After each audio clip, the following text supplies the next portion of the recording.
Now let the beat ride.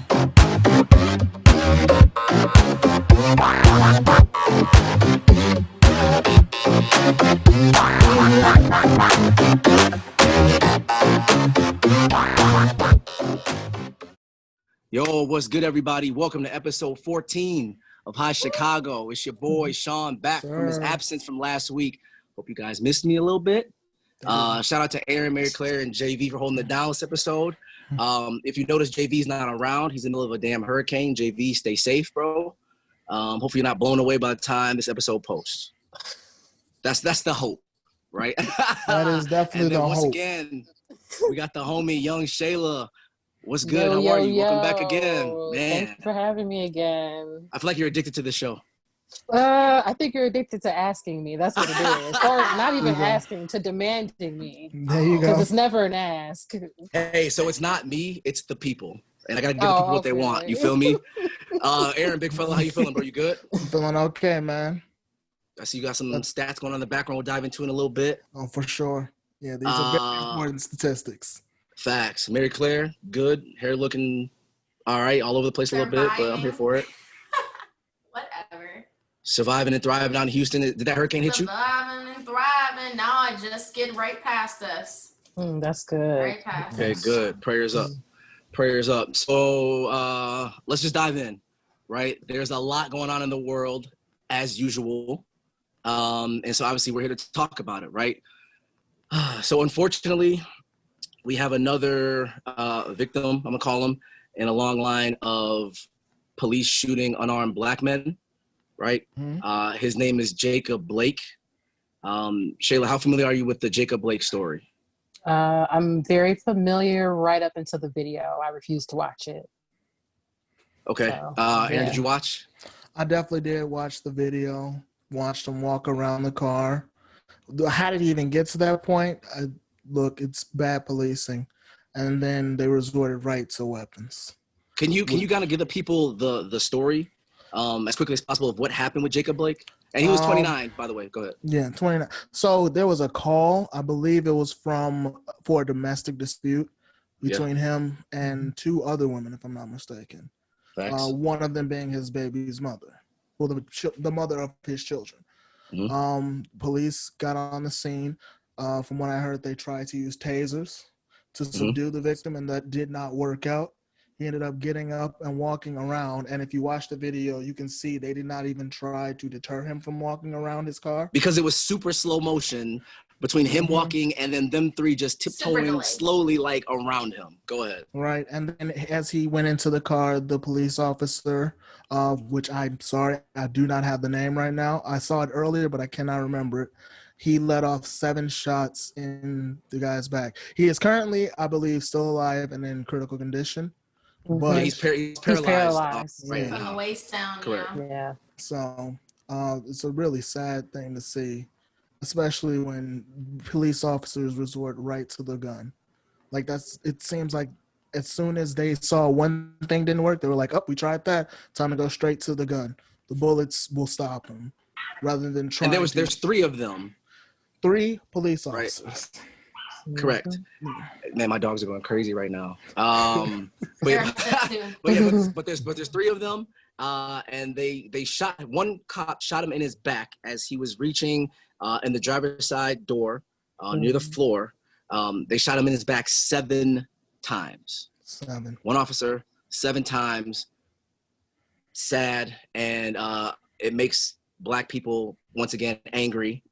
Right, because again, I feel like it's always happening, and it's crazy. So, as a response to that, the NBA yesterday, starting with the Milwaukee Bucks, and the incident happened in Kenosha, Wisconsin. I don't know if we mentioned that. Yeah, no, I didn't. So the Milwaukee Bucks decided to go on strike from a playoff game, not boycott, mind you. Boycott is when you're choosing not to buy something, where going on strike is when you choose not to do labor. But everybody keeps saying boycott for some reason.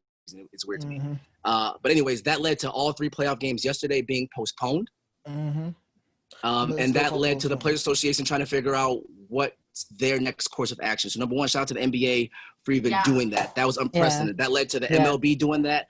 The WNBA did something similar. Like a lot of teams and players individually, they've had enough. Exactly. right? So my question, I'm gonna start with Mary Claire, right? Is the NBA entered this bubble in Orlando to kind of keep down the coronavirus, okay? So they're doing the playoffs out that way. There are Black Lives Matters t-shirts everywhere. Yep. There's Black Lives Matters posted across the court. They had pre-approved social justice sayings on the back of their jerseys. So my question for you, Mary Claire, is did they make the right call by also choosing to go on strike for a playoff game?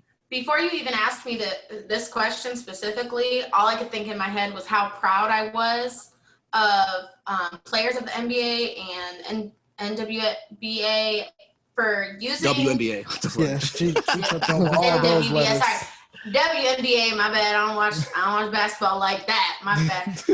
But you know, I watched enough of it to realize, like, I was sitting there watching TV with my boyfriend, and I was like, damn, you know, shout out to them for using their resources to get the word out there because, you know, like we've said time and time before, sometimes shit happens and we talk about it in the news and the media for a minute because it's in the spotlight and then it dissipates. And it's like, no, this is important. It should still continue to be talked about.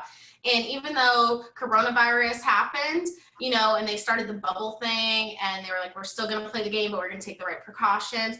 Shout out to all the players who went forward with changing their jerseys, their shirts, everything, because they were like, no, we're not going to let this slide. Black lives still matter. This is important. We're going to continue to put it on blast because they know they have the power to show that to the world the whole time. And I just was like, damn, like, shout out to everyone who has taken part in this step by step. You know, this is what we need in the world.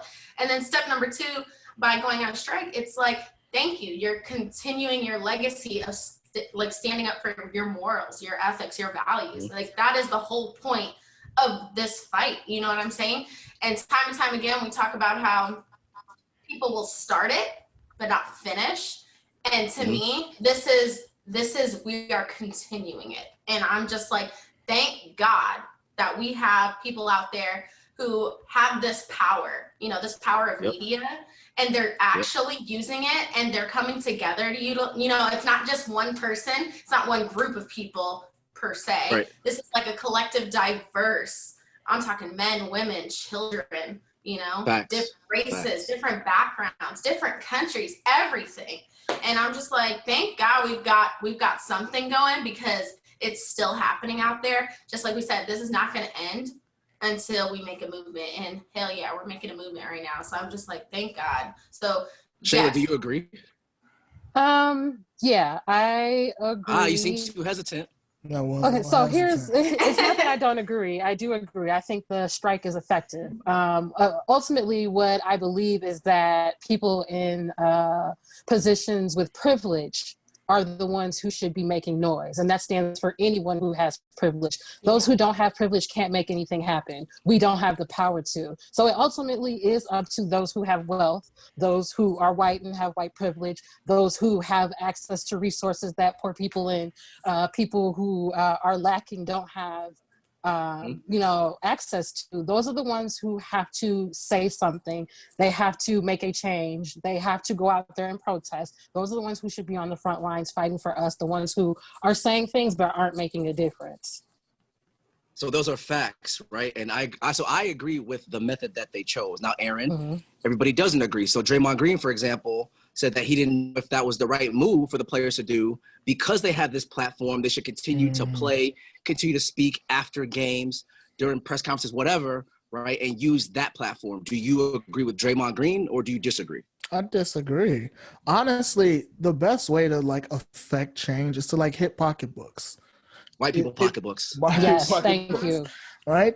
So if you're out there not playing, guess what? It's going to put the NBA basically on blast, say, hey, you have to do something about this, which I believe the NBA already had like things in place for like the next 10 years or something. They were giving out $30 million, I believe, per year to Black organizations. But still, having that platform doesn't mean that you have to play to affect change. It's actually more effective the way that they did it by actually not playing. It'll get people talking about it. It'll get it in the media saying, hey, what is the reason they're stopped playing? Let's put this on blast. Let's find out what's going on here. Let's try to affect change. Right. so that we can If I could get back to the piggyback court. off of that too, Aaron, like you said, it has to be like a direct effect. Yes, you can get the point across by after the game, giving your little snippet, but people have that choice to turn the channel and turn it off and stop listening. But when you stop playing, you affect people and they have no power to change that, because they can't say, well, I'm gonna just go pay that guy to play instead, because if everyone's doing it and everyone starts taking that stand, then it's like, okay, we're starting something, you know? So I agree. It has to be that direct effect that happens. So correct, right? And so the thing that was frustrating the players was when they got to the bubble and they thought that all the messages that they were saying was going to have an impact. And then they got frustrated because it wasn't having the impact that they desired at all. So yeah, Aaron, like you said, right? You hit people in their pocketbooks. That's going to affect change. But also when you stop sports, people listen. Right. This story is not going to be on ESPN. It's been on CNN. It's all over social media. You got people of all ages, races, I don't even watch sports like that, and I knew about it. Right. So this is another step in the right direction. I agree. Now, Shayla, there are some people that say, well, this is sports. Don't bring politics into that. These players need to basically shut up and dribble, right? The most ignorant thing you can tell a basketball player to do. What do you think about those people? I just don't understand the logic behind it. And this wouldn't be the first time that an athlete has used their platform to convey a message. You know, it happened at the Olympics. I can't think of the athletes that it was, but at the Olympics, they made a statement by raising their fists in the air. It's happened before, and people are not just one-dimensional. These are not just brainless athletes who are dribbling a ball and they're thinking about nothing else. These are majority Black men. If you get down to the root of it, that's what the NBA is. Of course, they're going to speak out about these issues because it affects them directly. Yes, they have wealth, but they also have Black sons. They have Black daughters and parents and cousins and uncles, and they go in their communities and, you know, they're out there doing outreach. They don't want to see people that look like them killed. And I really do. I agree with them. But that kind of leads me into like what else I want to discuss, right? So it's not 100% a fact, but I'm going to go ahead and say it's probably about a 96, 97% fact. And Aaron and Shayla, tell me if you guys agree. Majority of Black people do not trust the police. True or false? True. Absolutely. And it's because there's so many instances of us getting treated poorly or people calling the cops on us over some BS, right? We're barbecuing in a park.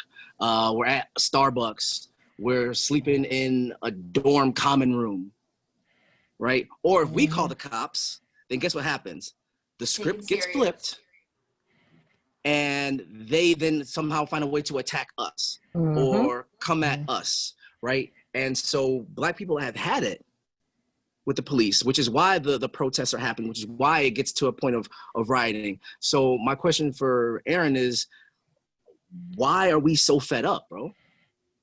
Well, if you look at the statistic right here, in my background, this is why we're fed up. It seems like the first response to any sort of adversity when it comes to a police officer is to brandish that weapon, brandish their gun, go straight for the kill shot.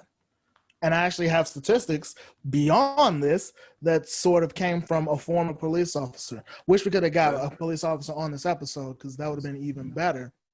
But I was watching Hassan Minhaj's show, Patriot Act. If anybody's never seen that, go watch it. It's a great show. But he was talking about affecting police change. And he had a guy on there. The guy's name was Seth Stoughton. He's currently a law professor at the University of South Carolina, but he's a former police officer and state investigator. He said the biggest takeaway from when he went through his police academy training was they were trained to be on guard at all time and perceive everyone they see as a potential threat. Is that killing all civilians at a higher, or is that just Black people? This is all civilians. This is police, period. This is civilians, period. Doesn't matter if they're Black, white, brown, whatever they are. This is what the police officers have done in our country versus all other countries. And this is per 10 million. So these are apples to apples comparisons. This isn't like but I want to know raw numbers. What's the Black percentage of that? The Latino percentage of that? That's what I would love to know. I had that number I don't have it currently. I believe it was something like Black people are killed at they're something like 2.5 times more likely to be killed by a police officer than their white counterparts, and something like 2 times more likely than the Hispanic counterparts. So it's pretty drastic as a Black person in America when it comes to police officers. But I am actually floored by the numbers that I have been seeing when I was looking things up. It's pretty It's a lot. sad. You should be though, Aaron, and you know, coming from my little bit of experience, I mean, I'm no professional. But you dated a cop, right? Yes, I do have my experience dating a cop, and I felt at the time that I got that little bit of at-home hush-hush insight, you know, because behind closed doors, I could ask him questions like, how do you feel about that, you know, being a Black man, you know, because I'm your white girlfriend, so I want to know, like, how does that make you feel? Like, how should white people feel right now? Because, you know, I'm white and I can't understand that. So I'm asking to, you know, let me be vulnerable, tell me. And a lot of times I would ask about these situations where, you know, you see an innocent man in our point of view get killed. And it's like, how is that justifiable? Why can anyone justify this? This is murder. And to sit there and listen to him say, you know, it's all about how you're trained and you're taught and you're raised as a police officer. It just shocked me so much because, you know, I know I can't speak for him, but watching a Black young man justify those things happen, I'm like, this sounds like brainwash. It literally sounds like somebody sat there and told you, like, no, you have to treat every situation like you could potentially die right then and there. You have to treat every situation and you have to react in the way of, if your life is in danger, you shoot to kill. That is literally what they will say. You can ask any But their life is in danger, that's one thing, no problem. But that's what I'm saying, that it's like, okay, that's what they teach you, that's what they ingrain in you, but all these situations that are happening, at what point was your life in danger? When that man walked to his car, you know what, they like you said, well, somebody told me, Mary Claire, that the police was justified, the cop was justified because the guy reached into the car and reached into the floor of the seat. And they said, well, what if he had a gun and then turn around a split second to then shoot that cop? So somebody told me that action could be seen as justifiable because of that. Okay, well, flip it around. Why did the cop give him a reason? Because that's what I felt like happened. It literally seemed like slow motion. Like, you allowed this man to walk to his car. What did you expect him to do? Open the door and do nothing? People open their door to their car, you know, they could reach for the handle to close it so that he could protect himself from this officer who is walking towards him. You know, there could have been multiple things. And I felt like in that moment, watching the video and seeing everything that led up to it, there was preventable measures. They said, oh, he was, you know, it was for domestic violence. So they said he wrestled, punched, and tased him prior to, you know, the shooting on the scene. But we obviously didn't get to see any of that. Okay, if this man was punched, wrestled, and tased, and he's still going, why is he still going? Like, I understand I wasn't there and I couldn't see it, but it didn't seem like this man was, like, so strong and nobody else could fight him off. Like, everyone else was standing back except for this one officer. And then he slowly walks up behind him and shoots him 7 times. Like, you had no struggle doing any of that. You know what I'm saying? So it just doesn't add up. So I agree with that 1,000%, and maybe call for more backup if you guys can handle it to that point. But again, no one's life was in danger to where they had to shoot him. And then Shayla, I'm going to ask you about police reform in a second. But how come no one ever talks about what the kids go through too, right? How many times do the kids see their parents getting killed or beaten by the cops, right? How traumatizing is that for the children? His 3 sons were in the car when that happened. They are now scarred for life. That's devastating. Traumatized for life, right? I promise you that is something that they will never, ever forget as long as they live. But why does no one ever talk about that portion of the conversation, Shayla? You've got to care about the mental state and mental well-being of those children, Black children in particular, to start that conversation. And again, America has proven time and time again that it just doesn't care about Black people, especially not Black people's mental health. So that would be the reason, in my opinion, that it's not a topic of conversation, but it needs to be. Those children need a lot of therapy. My heart breaks for them. That's not something anybody should ever see.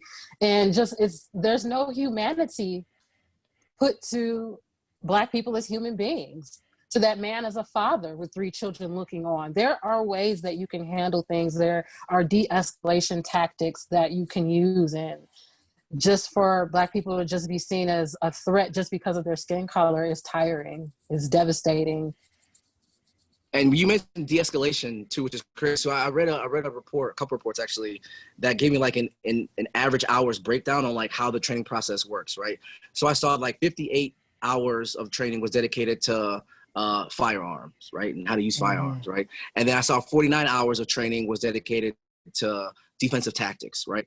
And then I saw that 8 hours of training was for de-escalation processes. 8 hours of training. That's it. You know, That shows you even, what they've you know, done. to add to that, and this goes again from my experience from dating a cop, they have optional riot training. That's not a requirement. So at any point in time, an officer can be pulled from line of duty and told, you have to help control this situation because there's a riot going on and we need as many men and women as possible. So if you're an officer and you've never been trained in that situation, they will still put you in it. And that's why the police need to be defunded. They don't need military grade equipment when handling civilians. They don't need tear gas. They don't need to be throwing shit. I can understand maybe the shields, but the tanks is just too far. Walking out in the military uniforms and with the rifle, it's just too much. And it doesn't always get handled like that. If it's white people protesting something, they don't show up with their rifles. They don't show up in their military gear with their tanks. It's always for Black people. Typically happens at night after, the peaceful protests have started to die down. And then that's when the police like to, break out a can of whoop ass on it. Yeah. Okay. So why do you handle those people right there like that, but you handle us as if we're just a tiny speck in this world? Because we're less than a tiny speck to them, but we are less than to them. And I saw somebody say they see our skin as a weapon, right? And they don't treat us with respect that we deserve as human beings, right? At all. So Shaylee, you mentioned defunding the police, right? I read a lot about that. I read about abolishing the police. What I want to touch on is police reform, which some people think is never going to happen. But I think that if you look across the United States of America, it's clear that we need a different type of policing. We need a different era of policing, right? So Aaron, when people ask you about police reform, right, what are your thought processes on that? Do you have any ideas? What do you think should change? Okay, well, I think that defunding is a good start. Putting that money towards other programs that would actually help to lower the crime rates in certain areas would make way more sense than continuously putting money towards police officers. One of the things that I actually saw was it was a graphic that showed the crime rates in the U.S. and how they've gone up and how police funding has gone up. But then there's a crest right around the late 90s where crime rate has sort of gone down, but police funding just continues to go up. It's like they're preparing for something that probably will never, ever happen, as if we're just going to be out there on the streets just brandishing guns and it's just going to be an all-out civil war here. That's sort of what it seems like they're preparing the police for. Or reallocate the funding, maybe, right? Reallocate that's where the funding would go. That's where the funding. I feel like when people say defund, they're like just take away everything from them. Like you were saying, like they shouldn't have these different types of military grade weapons and stuff. But I'm more of like, instead of just totally defunding, like just change what we're funding exactly. Like maybe put some more experienced psychologists and psychiatrists in there and actually teach. Spend more time going over the thought processes that you're going to have to sit there and go through. Sometimes you're going to have time to process. Sometimes you're going to have to react like that. How do you think about those situations and think 10 steps ahead if possible? Sometimes you don't always get that chance. I understand that things happen really fast, but that doesn't mean you can't get better training on how to react, Instead of spending, like you said, so many hours on how to use this one gun or these 10 guns, how about spend more time about thinking about human emotions and processing and thinking about perception of a situation I have from to say, a person's view. Shayla, go ahead. I'm sorry, I have to say I disagree with that, because you can train somebody on a thought process all day long. You can't untrain the racism out of them. And if they come there with racism in mind, no matter what you train them to do, and they see someone who looks like me, someone who looks like my brother, they're going to react how they want to react. But you can't get that out of a person until you go through those training processes and those like psychological, what do they call it? I know when my ex was becoming an officer, you had to go to one psychological sit-down session where they asked you some questions to make sure you're mentally stable. Like, you should be spending more time figuring out if this person is freaking racist as hell and they're going to shoot somebody because of their skin color, not because, like, okay, like, are they depressed? Like, yeah, that's important, but maybe you should dig a little deeper, spend more time on that. Like, this person's making some really big decisions. Shayla, go ahead. Oh, I just I don't have anything else to that. I just think that if they come in racist, I just don't think that there is a way to train that out of someone. Like, they have to, that thought process, that train of thought has to be consistently challenged every single day. And it has to be challenged by somebody who looks like that person. They're not going to listen to someone who looks like me. It has to be a family member or a friend who is consistently being anti-racist every single day in their face, telling them all the ways that they're wrong. And here are the facts of the matter. That is what will take change. If somebody is going in racist, there ain't a damn thing that can be trained into them that's going to make them not want to pull the trigger when they see a Black person. There's just nothing. I mean, that's So true, I agree. but yeah, it's really hard to detect that too. Like, how do we sit here and say, like, okay, I can tell? I mean, I know people can lie, obviously.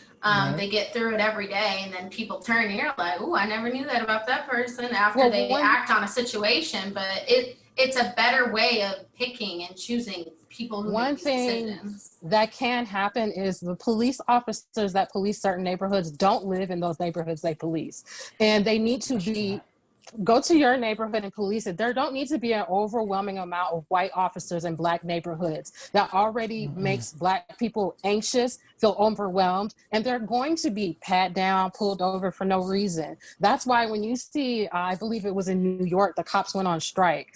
And when cops went on strike, what happened? The crime rate went down. And why did that go down? Because they weren't pulling people over for petty ass reasons, for finding weed on them. The police are in neighborhoods policing, and sometimes they're looking to fill a quota. So they go fuck with you.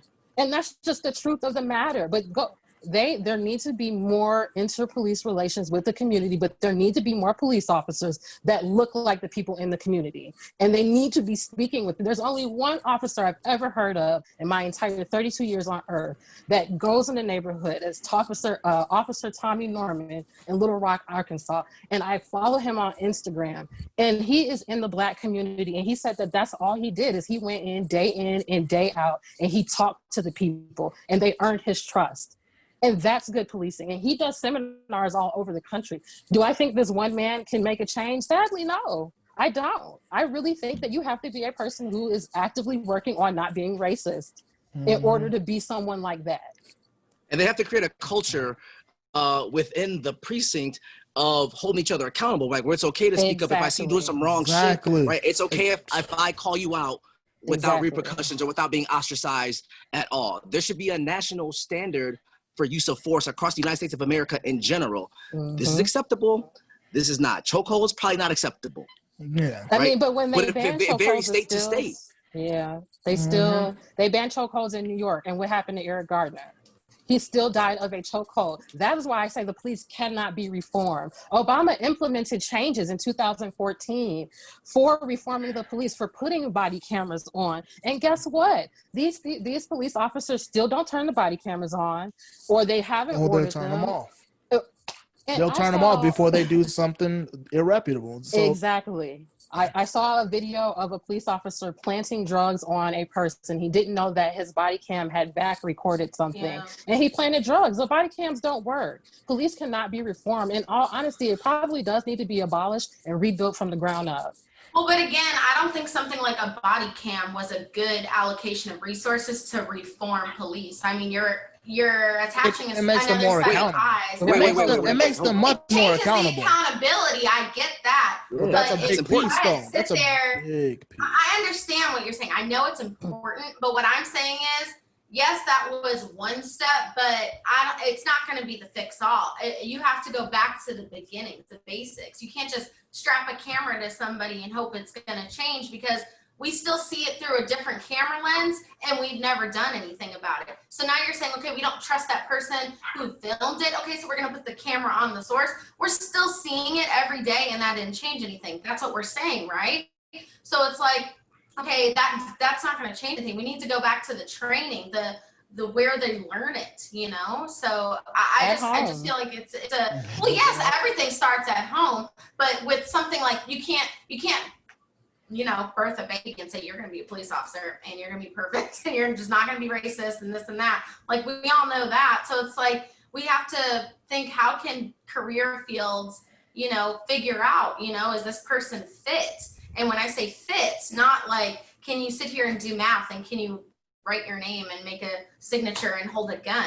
I'm saying, can you sit here and think logically as a human and make these moral decisions? Because you get rid of all these old asses that have been doing this for 15, 20, 30 years. You bring in some fresh blood that cares about us, right? And just will treat us equally. I don't think any of the old heads, the white cops I'm talking about specifically, can even do that to this point think like that anymore. No. And it's not just the old ones. We're giving too much credit to them. It's the young ones too. We saw that 17-year-old cross state lines with that rifle and go and shoot 3 people dead. It's not just, he was 17 years old. That's why I didn't and he was a cadet. He's not a cop. Right. But he's a cadet. He was in a cadet program. He's in a cadet program, but again, they could start, cadet programs get kids who are so young. Like, my ex was helping young men who were like 15, 16, 17. They weren't cops yet, but they knew they wanted to be a cop. So take that time to teach them, like, what you're doing is racist. That's wrong. You can't think like that. Because if you can sit there and feed that out of a person, figure it out, you can help make the decision. Is this person fit to be an officer? Yes or no? And if you're not, then chances are you're probably racist too, and you want to help support that. I just don't understand why, like, people don't want to sit here and talk about it because it's all hush-hush. It's like, well, yeah, shit, that's hush-hush because all these people are racist and they're trying to cover it up and protect these people who don't deserve to have that right. Correct. So, Shayla, you were about to talk about Kyle Rittenhouse. Go ahead and tell people about Kyle Rittenhouse real quick. That he decided to cross state lines. I believe he came from Illinois over to, and I recently, right before we recorded, I believe I read that his mother drove him, gave him the rifle and the ammunition and drove him to Wisconsin, where he then went and shot 3 people. I believe he killed 2 and injured 1, or he might have killed. Correct. Yeah. No, and the police thanked him. I'm not sure if this was before or after he shot, but they did thank him for his help with being a militia. Well, really, he was in a gang of guns. Toss him a water bottle too. You feel me? It tossed him a water bottle. He handed out water. He offered medical assistance. He ain't no goddamn professional. He had no right doing any of that. The humanization of this man who killed someone versus how they threw up Jacob Blake's criminal record immediately is so enraging. Where is Black people's humanity? Why is it so hard, even in a news headline, to give Black people the humanity that they fundamentally deserve? Why is that so hard? I don't understand it. And honestly, all of these institutions they're racist. They are run by New York Post specifically, young white people who they just don't care. These headlines are super insensitive. His criminal background means jack shit to what happened. It doesn't. And the fact that they could do that, and they do it every single time, and they use the mugshot, and they use dog whistling words and phrases. I mean, but for Kyle, they used him clean up graffiti off a wall. Yeah. I don't understand. This man took lives of 2 people, but you don't see Black people as people. So when you take a Black person's life, it's like, oh, well, another one of them gone. But my thing is don't wait till the day that Black people set this shit on fire for real. Please don't wait till that day to change it. White people at home, you have to talk to your white relatives, that you all are the only ones who can actually make the change. You cannot hide from these conversations. You cannot hide. It's uncomfortable. I don't care. Honestly, it's uncomfortable to be Black and have to deal with these things. This is a reality that I live every day, that my family lives every day. My friends live every day. You have to be uncomfortable and talk to your racist relatives and get facts in their head and get them away from Fox News and get them away from AM radio. Give them get the them real away resources, the give factual, them the people facts. it's actually happening to. You have to get in there and get dirty and do anti-racist work every single day. You're not exempt. Every single day. I'm really glad you said that though, because I was literally scrolling on Facebook. This was only a couple days ago when we were talking about, you know, the topic we were going to discuss today. And I literally saw somebody post like doing a clean sweep of my friend list to get rid of all the racist ones. And somebody literally commented, it was like, oh, you don't keep yours around to teach them a lesson and post statuses about them and show them what racism really is when you screenshot their status and put them on blast. And I was sitting there like, that's a good thought. Like, do you delete the racist person or do you put them on blast because they're already your friend and all these other people? It was just this battling conversation. I'm like, the point is we should be teaching each other because we have this connection. We're already friends with each other on Facebook, quote unquote friends, but yet we still let things happen and we don't speak up or say anything. And it's like, this person could live right next door to you, go to the same school as you, shop at the same stores as you. This could happen to anyone because it happens every day in all different areas. And it's so sad because people won't teach each other the lessons. They're too scared. They don't want to talk about it. It's too controversial. It's like, shut the hell up. This is life. You need to realize this is wrong. So bad. And I do think that it is important. And for people of color, I will say, if they feel like blocking racists for their mental health, that's something that I advocate for. White people, you cannot run away. This is on you. You all started the institution of racism. It is on you to fix it. So if you see people on your timeline that are being racist, it's on you to educate. It is absolutely your job to do so. That is being an ally. You want to be a real ally, you have to do the real work every single day. There is no time off for you. You don't get a break. We're tired. We've been tired, man. And it's so frustrating even seeing something today. I don't know if you saw it on Twitter, bro. There was a Black Lives Matter protest. It's in LA, right? And the LAPD was there on the left side of the street. Okay. And then on the right side of the street, there was the MAGA Trump 2020 supporters, right? LAPD's there in the middle, but they're all facing the Black Lives Matter protest. That's crazy. Not one cop is facing the MAGA side. And it's like, they're not even trying to hide it anymore. You know what I'm saying? That makes us even more tired because, like, damn, you guys are all staring at us, pointing your shit at us, letting Kyle Rittenhouse come to our protest. Kill people, get water from you guys. You know what I'm saying? You like, can't let one side feel welcome and the other side feel attacked because it's not equal, it's not balanced. You're not listening. We're attacked for counterfeit 20s and loose cigarettes, bro. It's terrible. It's terrible. I've had enough. Aaron, you had enough, bro? You done? More than enough. And more than enough, bro. Shit's ridiculous, man. With no end in sight. Like, and I pray one day that my kids or my kids' kids don't have to live in this world to where this is a thing anymore. But unfortunately, it's going to take hundreds, if not thousands of years for shit to get to where it needs to be. It is. The system is so fundamentally fucked, but it's working for those that it intended to work for, that it was built for. So it's working against us, but it's working for them. And that is the sad ass reality of it all. The whole system needs to be burnt down to the ground and rebuilt for all people, really, because when it was built, when we had the Constitution, those people owned slaves. There's no way you can write something that says all men are created equal while you own some of those men. We need new laws. We need a new Constitution. We need a new everything. Everything needs to be rebuilt. Throw it all out. Redo it. And what we don't need, though, for a fact, what we do not need is 4 more years of the same guy in the White House that's there currently. No.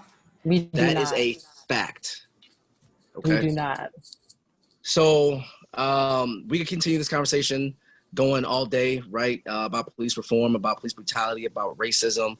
It all sucks. It's all unjust. It's all frustrating. But we'll go ahead and we'll give final thoughts, and then we'll kind of wrap the show up from there. Shayla, again, I appreciate you coming on. We'll start with you. What you got for us? Is this like the final thoughts, or just my final thoughts on the show? Your final thoughts. Okay. Your final thoughts of the show. Sound like you getting rid of her. No, you saying Any final thoughts? Your final thoughts. These just final thoughts, you know. So, usually for my final thoughts, I promote a Black girl. This time I'm going to promote me. I'm a Black girl that needs promotion. Hey, okay. And the other Little Black women promo. that I gave, right, they did not need any. So I write, I voice act, I film make, and if somebody's looking to hire somebody that does that, I am a girl who's looking to do those things. That and for those people who are man, my poster just fell, bro. Damn, my whole poster's gone. I'm pissed. That's so crazy. Damn, all right, well, keep going. For the people who flame you are after virtual. this. Gonna flame you after this. It'd be like that, bro. You know? For the people who are not planning to go in to vote, you guys, please get your ballots by mail. Please make sure that you request them super early and return them. We all know that Trump is sabotaging the post office, and it doesn't look like much is being done about it. So you guys, please get your vote by mail ballots, and that's it. Man, say that one more time for the people in the back that didn't hear you. Get your vote by mail ballots. Do it now, ASAP. ASAP. Facts. Aaron, big fella, what you got for us, bro? I don't have anything to really promote other than there's somebody I know that has an Etsy shop. If you guys like random trinkets that you can put like on shelves and shit, that's what she makes. It's Sharts and Giggles. Look her up on Etsy. That's all I got. I mean, it's a little something. You know what I'm saying? A little mediocre shout out, but I'll take it. Mary Claire, what's up? All right, I'm about to throw a whole curveball and throw this final fuck, thought here in a we different go. direction. If you are white and you're watching this, you better challenge the fuck out of one of us. And you better put a comment. And you better put how you really think. Don't put some, oh, y'all did a great job. No, we need to have a serious conversation about this shit. Put how you really feel. Let us talk about it and let us be honest with each other. And if you don't feel okay putting it in the comment section, you better hit us up, DM. I'm so serious because this is a conversation that needs to happen. I don't care how old you are. I don't care where you grew up. It needs to be an open conversation and we need to have it. So let's do it. Don't be scared. We want to hear Damn. Shout out to Mary Claire putting white people on notice. Okay, bet. So for my final thought, hey, Tag me in your status. I'm a really big Chicago Bears fan. Okay. And it saddens me today to say that one of my former favorite players of all time, Brian Urlacher, can go eat a dick. I saw that. Here's That's why. gonna come out of your mouth after seeing your tweet. Brian Urlacher said, and I quote, Brett Favre played the Monday Night Football game the day his dad died, threw 4 TDs in the first half, and was a legend for playing in the face of adversity. Okay, no problem, Brian. Then says NBA players boycott the playoffs because a dude reaching for a knife wanted on a felony sexual assault warrant was shot by the police. You insensitive bald fuck. I no longer respect you. I no longer appreciate you as a Bears fan, as a person, as a man. Sponsorship revoked. That's fine. Brian Urlacher, you are canceled in my household, boy. And it's sad to say that there's a lot more athletes that probably think the same as Brian Urlacher. You never know who somebody really is, but when they show you their true colors, believe it. Yeah. Aaron, that hat is ugly as shit. And That's on fine, that bro. note, But my there's team, ugly ass hats. actually didn't hold. Actually didn't hold practice because of the shooting. So, whatever. But neither one of your teams are really good. Shout out to the Patriots on that note. And Tom Brady. Wherever you go, Tom. I mean, I know where you went, but. I love you, Tom. But on that note, everybody, appreciate you guys tuning in. Please hit the subscribe button. Please hit the like button. Please leave comments. Share with us. Give us your thoughts. We want to hear from the people, especially about this very serious, much-needed conversation about Aaron's hat that's way too small. Whatever's on your mind, let us know. But until next time, everybody, appreciate you. Peace out. Go Pack, go. No, Peck, no.